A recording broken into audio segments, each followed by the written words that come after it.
तो आपके लिए रिटर्न फाइल करना जरूरी है और उससे पहले टैक्स सेविंग का यह आखिरी मौका रहता है। तो अब क्विकली कुछ और सवाल ले लेते हैं। तो किशोर जी, बहुत सारे लोगों का यह प्रश्न रहता है कि भाई हम सेविंग के लिए तो इन्वेस्टमेंट कर रहे हैं, लेकिन ऐसे इन्वेस्टमेंट सजेस्ट कीजिए जिसमें थोड़े अच्छे रिटर्न्स भी हों। पहले तो मैं शरद जी से एक बात बोलना चाहता हूं, जिन्होंने चैट जीपीटी के बारे में बोला था। मैं आपको 2 इंसिडेंट बता देता हूं जो बहुत समय चला जाएगा। वो मजाक की बात थी, आपने भी मजाक में कहा, उन्होंने भी मजाक में ही जवाब दिया, लेकिन क्योंकि फिर समय बहुत कम है मेरे पास। हाँ, कोई प्रॉब्लम नहीं। अगर रिटर्न ऑफ इन्वेस्टमेंट की आप बात कर रहे हैं तो आज जो इक्विटी बेस्ड इन्वेस्टमेंट है वो आइदर ईएलएसएस हो या यूलिप हो, आपको वहां 12 से 14 या 15 की रिटर्न मिल जाएगी। वो बहुत ही इंपॉर्टेंट होती है, क्योंकि अगर आपको रिटर्न के बारे में बात करना है तो आपको 2 पॉइंट याद रखना है। आपका रिटर्न इन्फ्लेशन से ज्यादा होना पड़ेगा, और इस देश में, भारत में, करीबन लास्ट 2 डेकेड्स के अगर आप एवरेज लोगे तो इन्फ्लेशन आपके करीबन 6 से 7.5-8% के बीच में रहा है।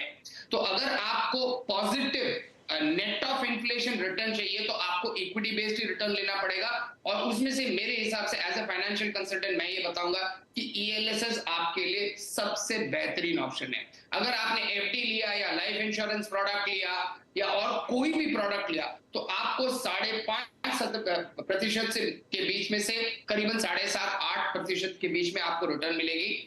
और अगर आपको टैक्स सेविंग में ऑप्शन बेस्ट लेना है तो आइदर आप ईएलएसएस ले, और अगर लाइफ इंश्योरेंस प्रोडक्ट्स में ले आप यूलिप ले। और यूलिप में भी आपको याद रखना है कि लॉक इन पीरियड जो है वो मिनिमम 5 इयर्स का है, और उसकी पूरी फायदा है, पूरी रिटर्न आपको अगर अच्छी तरह से मिलनी है तो मिनिमम 10 to 15 इयर्स लेना है। तो ईएलएसएस मेरे हिसाब से आपको पोस्ट इन्फ्लेशन 5 से करीबन 8 से 9 पोस्ट इन्फ्लेशन रिटर्न आपको देगी। वो इंडिया में अभी तक जो अवेलेबल ऑप्शन है नंबर 1। तो ये है equity link saving scheme, ELSS की बात कर रहे हैं, लेकिन बहुत सारे लोग थोड़ा सा मैं कहूं ट्रेडिशनल जाना या सिक्योर अपने आप को जाना चाहते हैं यहाँ, तो वो पीपीएफ, एनएससी, सुकन्या समृद्धि, आज भी इसी तरह की स्कीम्स में इन्वेस्ट करते हैं। वहां रिटर्न जरूर थोड़ा कम रहता है, लेकिन अब लोगों का अपना भरोसा है, तो क्या उनमें भी इन्वेस्ट किया जा सकता है?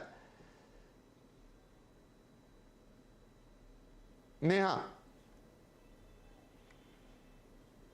हाँ जी विपिन, सॉरी, माफी चाहती हूँ। जी, मैं कह रहा था कि कुछ कन्वेंशनल स्कीम्स हैं जो हमेशा चलती आई हैं, पीपीएफ हो गया, सुकन्या समृद्धि हो गई, सीनियर सिटीजन सेविंग स्कीम हो गई, एनएससी हो गया, थोड़ा रिटर्न कम होता है। अभी एलएसएस की बात हो रही थी, यहाँ रिटर्न कम है, लेकिन बहुत सारे लोग आज भी उधर का रुख करते हैं।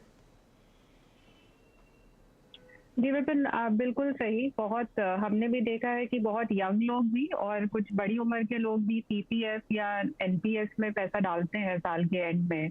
ये समझना जरूरी है कि ये जितनी भी स्कीम्स है, चाहे पीपीएफ हो या जो भी आपकी टैक्स सेविंग स्कीम्स हैं, जैसे किशोर जी ने भी बोला, इनका लॉक इन समझना बहुत जरूरी है। अगर आप पीपीएफ में पैसा डाल रहे हैं, आप मान के चल सकते हैं अभी 7.1% उसके आसपास रिटर्न मिल रहा है।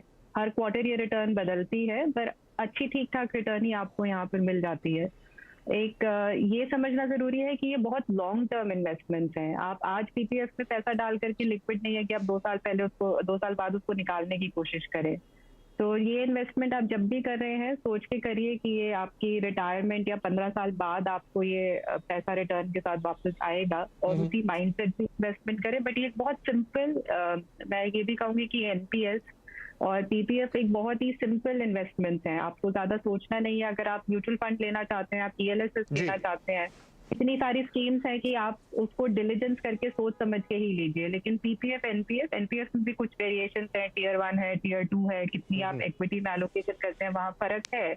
लेकिन फिर भी समझने में ये बहुत आसान है। तो अगर आपके पास समय कम है जैसे अभी है, तो इनके बारे में जी, समय तो कम ही है, इनफैक्ट समाप्त हो गया है। लेकिन जाने से पहले शरद जी, आपके 30 सेकंड्स ही अब मैं ले सकता हूं, गोल्डन टिप्स जो आप लास्ट टिप्स देना चाहते हो कंज्यूमर, हमारे सारे दर्शकों को।